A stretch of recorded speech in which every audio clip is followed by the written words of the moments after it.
Hey guys, welcome back to my channel. So this is the next updated gear guide episode. So today I'm doing everything from levels 375 all the way to 650. We are going to start with Rogue Hideout. This is the next raid you can do and you can access it at level 425. So this raid has 3 bosses and trust me, you'll come back to it a lot for its famed tier 2 rune crystal bag farming. Anyways, the first boss is of course Kralos. Kralos has a bunch of drops. First is the Mega Defense Potion at 12%. He drops health potions at 25%, mega health potions at 15%, and defense potions at 20%. And then he does drop an accessory, and that is known as the Kralos Ring of Defender. So this is a pretty good defensive ring. It is level 450 plus and has a low 3% drop rate, but it does give you 560 attack, 50 defense, and a whole 1575 HP. So overall, this is a great necklace if you're lacking on health because it still gives you a little bit of attack while giving fantastic health. So the next boss in Rogue Hideout is going to be Zatrox or Zetrox, however you say his name. Anyways, he has a bunch of drops as well. Attack potions at 25%, mega critical potions at 12%, mega attack potions at 15%, and regular critical potions at 20%. And then he drops an offensive ring accessory known as the Dusk Flame. So this is for levels 475 plus. It does 1575 attack, 85 crit, and gives 650 HP, which is really not that bad considering how much critical and attack it gives, although it has only a 1.2% drop rate, so I would suggest going for Dusk Flame over the Defender Ring. And then the final boss in Rogue Hideout is Shade. Shade has a bunch of drops as well, so he drops speed potions at 9%, mega speed potions at 1.9%, and then the main reason people come back is the T2 rune crystal bags drop at 20%, and of course the new hardcore multiplier being 5 times means every run you're gonna get it. So Shade does have 2 weapon drops. So the first one are the Hex Daggers for level 425 plus. They do 5,569 damage, which is pretty dang high, and they have a 1% drop rate. So I would say don't leave Rogue Hideout until you at least get the Hex Daggers. But he does have another weapon which are much better, the Shurikens of Time. This is the godly raid drop for this raid. This is for levels 450 plus and does 9,999 damage, but has a very low 0.5% drop rate. So you definitely want to go for these. Of course, as every raid is, there is an armor, and this armor is known as the Shadow Ninja Garment. So this is for levels 425 plus. It gives 8,500 attack, no crit, no speed, 100 defense, and 4,500 HP with a very low 5% drop rate on hardcore only. So the next thing you're going to be doing is going to the Floating Isle zone for levels 480 plus. So in here, you're going to first be seeing the giant brawlers. This mob drops mega health potions at 15%, so you could AFK farm them for those. And then also the giant knights, which do the same thing, but mega attack potions. So both of those you can AFK farm if you're needing either type of potions. It really isn't a bad strat. There is 2 mini bosses in this zone. We'll talk about the Titan Warlord first because he is massive and I definitely recommend you farm him. So he drops mega attack potions at 15%, mega critical potions at 15%, mega defense potions at 15%, mega health potions at 15%, ultra health potions at 20%, and ultra attack potions at 20%. So this guy's an absolute potion farm to the T, and he has 2 fantastic zone weapon drops. So the first one we're going to talk about is of course going to be the Battle Hammer. So this is for levels 480 plus, and it does 8,500 damage at a 2% drop rate. So this is better than the Hex Daggers by quite a bit, but a little bit worse than the Shurikens of Time. So I would recommend you go for this if you never got the Shuris of Time. And then he also drops a Giant Slayer Club, or otherwise known as the Turkey Leg, for levels 500 plus, and it does 13,337 damage, and it has a 0.7% drop rate. This is a fantastic weapon. The Battle Mage is the other boss. She drops mega speed potions at 10%, and then 2 really good accessory necklaces. So I do recommend you try to get these. First is the Puffy Necklace of Safety for levels 550 plus, and it gives 1,000 attack, 30 crit, 10 speed, 150 defense, and 3,750 HP at a very low 1% drop rate. This thing is fantastic, great speed, great crit, great damage, great everything. She does also drop an offensive variant of that necklace known as the Necklace of the Stormbringer. It also has a 1% drop rate. It is also level 550 plus and does 3,406 attack, 105 critical, 6 speed, no defense, and 900 HP. Really, they're both amazing. If you want offense, go for the Stormbringer. If you want defense, go for the Safety. So now we're going to be moving on to the very next raid, which is one of my favorite in the game, if not my favorite, Nest of the Colossal. So this one is where things start to get a lot more interesting. So the first boss is the Priestess of the Colossal. First off, they drop Mega Attack Potions at 12%, Mega Health Potions at 12%, Attack Potions at 12%, and Normal Health Potions at 12%. And they drop an accessory necklace known as the Trinket of the Valkyrie Angel. So this is levels 555 plus. It gives 2,500 attack, 25 crit, 10 speed, 50 defense, and 7,050 HP at a 9% drop rate. I heavily recommend you use this as soon as you get it. It is not a struggle to get because it is 9%. And it gives you so much HP, great speed, great offense as well. So it is a fantastic necklace to get. And then unlike the other raids, this is actually the boss that drops the armor from it. However, it is the usual hardcore only. So this armor is the Divine Plate of Champions for levels 555 plus at a tiny 1.5% drop rate. So it gives 22,500 attack, no crit, no speed, 120 defense, and 10,000 HP. A fantastic piece of gear and a massive upgrade from your last armor. So after you defeat this boss, there will be a code that you have to do. The code is white, blue, red, yellow. Keep that color combination in mind because it will appear again as a boss mechanic against the Azure Flame God of Colossals. First off, he drops Mega Health Potions at 40%, Tier 2 Rune Crystal Bags at 15%, and then the first weapon he drops is the Dragon Fighter Spear. It is a massive upgrade to anything else you could have gotten up to here. It is levels 555 plus, it does 35,000 damage and has a 15% drop rate. So it is not hard to get, you will get it a lot. And then he also does drop the Serpent Ring, so this is for levels 555 plus as well.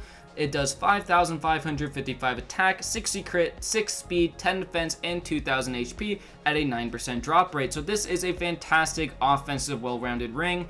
The Serpent Ring plus Valkyrie Angel Trinket is a great combination. So this is the first raid to really take into account hardcore only drops. So this guy drops a ton of stuff, but only on hardcore. So the first hardcore only drop is the Ring of the Colossal Dragon. So the Ring of the Colossal Dragon is very strong. It is level 650 plus, does 12,500 attack, 69 crit, 10 speed, and 3,200 HP at a 3% drop rate. It is fantastic. You definitely want to go for this thing. Another ring that he drops on hardcore only is the True Obsidian Ring. This is also level 650 plus. It does 7,500 attack, 115 crit, 15 speed, and 2,000 HP at 3% drop rate. In my opinion, the Obsidian Ring is ever so slightly better. Also does have 2 more raid weapons, but they are hardcore only again. First are the Azure Dragon Daggers for level 575 plus. This does 57,500 damage at a 2.5% drop rate. These are amazing. They're finally better than the pickaxe. You definitely want to go for these. Do not leave this raid without them. There is the Godly Weapon drop. My first ever Godly Weapon I got at max level was the True Blue Dragon Katana, level 700 plus at 80,010 damage.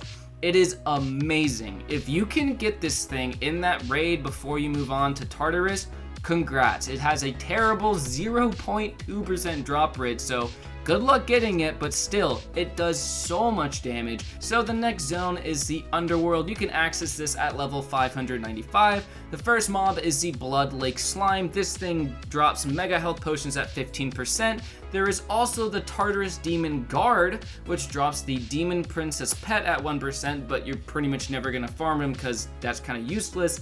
And then there's also the Demon, who drops Mega Attack Potions at 15%. But the real reason why you come here is because of the Purgatory mini-boss known as the Spirit Guide. This guy is amazing. So the first thing he drops is Ultra Health Potions at 20% and Ultra Attack Potions at 20%. He is a fantastic potion farm, definitely use him for that. And then he has a bunch of other drops. So the first one we're going to talk about is going to be the Necklace of All Seeing. So Necklace of All Seeing is for level 600 plus. It does 12,000 attack. It gives no crit, but it gives 20 speed, 10 defense, and 50 HP at a 2% drop rate. So it is a very, very good glass cannon style necklace. If you want a lot of speed and a lot of attack points, definitely go for this. So he also does have 2 weapon drops. The first one is the Sword of the Demon King. This is level 600 plus and does 69,000 damage at a 2% drop rate. So essentially, if you can't get the Azure daggers, go for the Sword of the Demon King. Then the other one he has is the Demon Slayer. This is for level 600 plus as well and does 75,000 damage at a 0.9% drop rate. So basically, once you give up farming for a TBDK, you go for the Demon Slayer. And then he is the very first non-raid boss in the entire game to drop an armor. And this armor is known as the Armor of the Forsaken, and it is very glass cannon. It gives you 25,000 attack, no crit, no defense, no HP, and 20 speed. So you can get a lot of speed using this thing with the eye, except you lose all forms of defense. It has a terrible 0.6% drop rate, but still it is a very interesting piece of gear. So now we're moving on to the Tartarus raid. So the Tartarus raid is very, very long to say the least. It has like 7 stages. So first room is a bunch of dark imps. They don't really drop anything. And then we're gonna move right on to the Bone Collector, the first boss on the second platform. So he does drop one thing. This is known as the Bones Ring. He drops it on normal and hardcore. So it gives 10,000 attack, 5 speed, 30 defense, and 25,000 HP, and it is for level 650 plus. So it is a great, great ring. You can get it very easily, and it immediately bumps up your stats by a lot. And you can also get them from the last boss, Hades, but really you're gonna get them from the Bone Collector. Then there's gonna be another platform where it's just a bunch of imps. Kill all the imps, and then you move on to Blade, the Vampire King. This boss can be very annoying because of his phase where you can't hit him. So he has 2 drops. First is the Blood Seeker, which is actually the second best raid weapon from this raid. So it is level 650 plus and does 119,999 damage, which is amazing. That is ridiculously more than any other weapon up to this point. And he also does again drop from the last boss, Hades, but you're probably gonna get him from the Vampire more. He has another drop, and this is known as the Mischievous Ring. This is for level 650 plus. It does 40,000 attack, 25 crit, 2 speed, 10 defense, and 13,750 HP. So overall, this is an amazing ring. I would definitely use this thing over the Bones Ring for that crit, little bit of speed, and then a ton of attack points, and it has a 10% drop rate from blades. Now we're going to be moving on to another platform of imps, and then finally the last boss, Hades. So Hades first has his first form where he drops nothing. You just kill this first form, and after he is dead, the second form comes out, known as Hades' true form. This boss can be very dangerous. You really got to be careful in there. You got to watch your feet. You got to watch his attacks. You got to watch for his massive big ball of black death attacks. Those can kill you really easily. But he has a billion drops. So first are the T2 Rune Crystal Bags at 20%, the Bones Ring again at 2%, Ward Scrolls at 4.5%, the Mischievous Ring again at 2%, and then finally the worst raid weapon in the from this raid, the Twin Demon Scythe. So it has a 6% drop rate from Hades' true form. It is level 650 plus and does 99,999. You will definitely get this before you get Bloodseeker. It is a bit worse, but still much better than anything else you could have up to this point. He does drop Ultra Health Potions at 20% and Ultra Attack Potions at 20% and Mind Keys at 20%. And now we are going to move on to his hardcore only drops. So he does have 3 hardcore only drops. First we'll do his 2 weapons. So the first weapon is a Demon Battle Axe. This has a terrible 0.9% drop rate. It is level 700 plus and does 165,000 damage. So next is the Hades Blade of Destruction, the godly weapon from this raid. It is level 750 plus, it does 205,000 damage and has a drop rate of 0.4%. So good luck getting it, its drop rate is trash, but it has an amazing offensive ability of 205,000. And then of course there is going to be armor from this raid, and the armor is known as the Underworld Demon Wings. This is level 650 plus, it does 40,900 attack, no crit, 6 speed, 100 defense, and 25,000 HP. and it has a terrible 1% drop rate on hardcore only, so of course this is the best armor you can get up to this point. It is so much better than the Forsaken armor, and I definitely recommend you try to get it to the best of your ability. It is amazing. Thank you guys very much for watching my video. So this was everything from levels 375 to 650, and the next one is going to be levels 650 to 950, so stay tuned for that. I don't know when it's going to be, but it should be soon. Thank you very much for watching. Leave a like if you enjoyed. Please subscribe for more, and comment down below what else you want to see. Bye.